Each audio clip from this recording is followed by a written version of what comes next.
We're in Shawnee, Oklahoma, at the original location of Van's Pig Stand. This is kind of the mecca for barbecue lovers. This is my first visit to this Van's Pig Stand. Seeing the photos on the wall, seeing the booth, seeing everything that's in here. This place is rich with the history of this store and, in a way, a history of the state of Oklahoma. My grandfather started Van's in 1930 in this location. He was working in the oil fields and had got himself a cot to sleep in at night, and somehow came with some extra money and bought an extra cot and started renting his cot out. Saved his money and bought himself a little flat skillet to cook his breakfast with.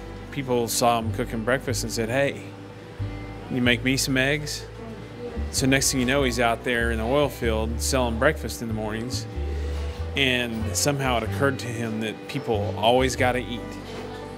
And that's how he decided to get in the restaurant business. That's the original Van's Pig Stand. The first one was opened up, it was in Wewoka.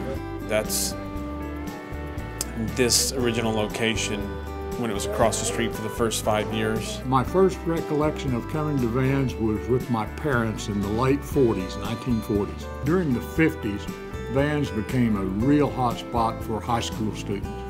This was the place to come on the night before a sporting event, football game, basketball game, that kind of stuff. And if you were a guy and you really wanted to get a glimpse of the cheerleaders, this was definitely the place to come. Back then, you would come in, you had the wooden tables, the wooden chairs, the wooden benches, and as all of us were at that age, we'd take out a pocket knife and start carving a name or something on the furniture. Customers used to carve in the tabletops as well, until one year the health department came along and said, "That's not a smooth, easily cleanable surface, and you need to resurface or replace your tables or we're going to shut you down."